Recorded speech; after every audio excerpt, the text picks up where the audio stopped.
Saudara-saudariku yang terkasih, salam sejahtera bagi kita semua. Kisah yang termuat dalam Injil Lukas pasal 5 ayat 1 sampai dengan 11 yang menceritakan bagaimana Petrus yang sedang membereskan jala di tepi danau sesudah semalaman mencari ikan tapi tak mendapat apa-apa, yang kemudian berjumpa dengan Yesus dan menyuruhnya untuk menebarkan jala di danau pada hari siang. Ini membelalakkan mata tidak hanya Petrus tetapi kita semua. Yang menarik untuk saya adalah bagaimana sikap Petrus di hadapan Yesus. Kisah yang bagi saya jangan dulu dihubungkan dengan Petrus beriman, Petrus taat kepada Tuhan. Tidak. Yang menarik bagi saya adalah bagaimana Petrus menghargai orang lain. Bagaimana Petrus tidak menutup diri terhadap kemungkinan lain. Yesus seorang pribadi yang dibesarkan dalam keluarga tukang kayu, yang bisa diragukan pengetahuannya menyangkut perikanan. Seorang anak tukang kayu memerintahkan atau menyuruh seorang nelayan yang sudah bekerja semalaman dan tidak mendapatkan apa-apa untuk menebarkan jala. Bagi saya pribadi, ini sesuatu yang aneh. Petrus bisa saja membantah, bisa saja menolak. Aneh sekali kamu suruh saya tebarkan jala di danau pada siang hari, pagi atau siang hari. Sementara baru saja semalaman saya menabarkan jala dan tidak menemukan apapun. Sangat besar dan sangat kuat alasan bagi Petrus untuk menolak permintaan dari Yesus. Tetapi di sini, sekali lagi yang menarik adalah bagaimana Petrus tetap terbuka pada kemungkinan lain. Dia tidak menutup diri. Dia tidak membuat profesionalitasnya sebagai seorang nelayan itu membuat dia tertutup pada kemungkinan lain. Petrus tidak merendahkan Yesus, seorang yang dari keluarga tukang kayu. Dia terbuka untuk itu. Dia kemudian mengatakan, "Baik, karena engkau yang bilang, maka saya akan menebarkan jala juga." Yesus sebagai seorang guru yang berwibawa saat itu, yang dikagumi orang, membuat juga Petrus kemudian, "Oke, aku akan menebarkan jala juga."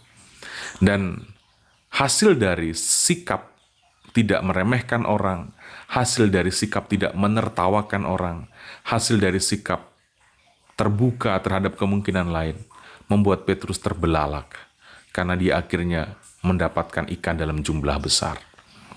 Nah, saudara-saudari, bagi saya ini poin penting untuk menjadi bahan permenungan kita. Kerendahan hati menjadi kunci dan menjadi pintu masuk untuk melihat karya Allah yang lebih besar. Kerendahan hati menjadi pintu masuk bagi Allah sendiri untuk berkarya secara lebih leluasa di dalam dan melalui diri kita.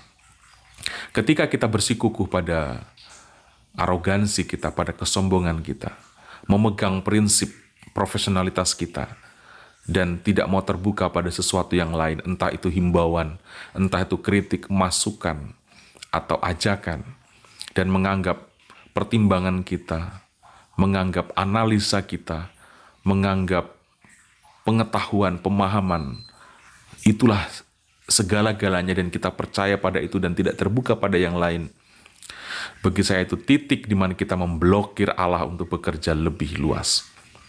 Petrus menyadarkan kita semua sekali lagi unsur kerendahan hati. Kerendahan hati bisa terlihat dari apa? Tidak pandang enteng, tidak sombong, tidak merendahkan atau meremehkan orang lain. Terbuka juga pada sebuah pemahaman bahwa di dalam diri orang-orang lain, di luar dari diri kita, Allah juga berkarya. Ya.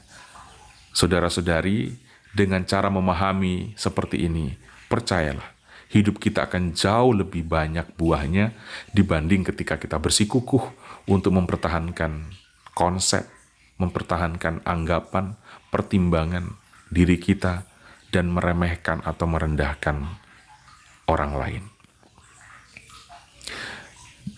Petrus akhirnya menjadi penjala manusia, justru ketika semangat kerendahan hati ditunjukkannya di depan Yesus.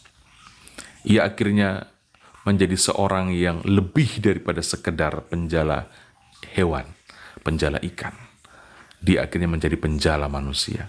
Kerendahan hati bisa menjadi alat pintu masuk untuk membuat kita bekerja lebih daripada yang biasanya.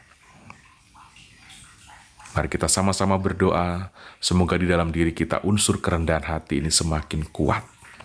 Sekali lagi, jangan remehkan orang, jangan rendahkan orang, jangan angkuh, jangan sombong, jangan bersikap arogan, seakan-akan kita yang lebih tahu, lebih pandai, dan lebih rohani ketimbang orang lain.